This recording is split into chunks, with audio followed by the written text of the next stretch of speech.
ഇതൊക്കെ ഇങ്ങനെ കണ്ട ആരാ മേടിക്കാത്തെ? അതും ചെടികൾ ഇഷ്ടപ്പെടുന്നവരും കൂടിയാണെങ്കിൽ. കഴിഞ്ഞ ദിവസം ടൗണിൽ പോയപ്പോൾ വഴിവക്കത്ത് വിൽക്കാൻ വെച്ചേക്കുന്ന ഈ റോസാ ചെടികൾ ആദ്യം കണ്ടെങ്കിലും അത് വാങ്ങാതെ ഞാനങ്ങ് പോയി. ആ പോക്ക് കുറച്ചങ്ങ് പോയിട്ട് നേരെ തിരിച്ചു വന്നിട്ട് പിന്നെ ഞാനതങ്ങ് വാങ്ങി.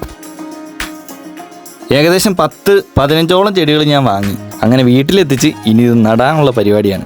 ഇതിൻ്റെ ഒപ്പം ഉണ്ടായിരുന്ന കൂടയ്ക്കുള്ളിൽ മണ്ണൊന്നും ഇല്ലായിരുന്നു കേട്ടോ. ഇത് വിറ്റോണ്ടിരുന്ന ആൾ ഇത് തമിഴ്നാട്ടിൽ നിന്ന് കൊണ്ടുവന്ന് വിൽക്കുന്നതെന്നാണ് എന്നോട് പറഞ്ഞത്. വേരൊക്കെ അത്യാവശ്യം തന്നെയുണ്ട്. ഇത് ബഡ് ചെയ്ത തൈകളാട്ടോ. പ്ലാസ്റ്റിക്കിന്റെ ചുറ്റിക്കിട്ട് അതുപോലെ തന്നെ ഇരിപ്പുണ്ട്. വെള്ളം നിറച്ച ബക്കറ്റിലേക്ക് ചെടികളെ ഇറക്കി വെച്ച് നടാനുള്ള മണ്ണ് റെഡിയാക്കി.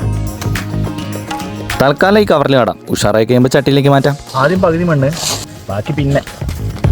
നടുന്നതിന് മുന്നേ തൈ ഒരു അരമണിക്കൂറോളം ഞാൻ സ്യൂഡോമോണാസിൽ മുക്കി വെച്ചു.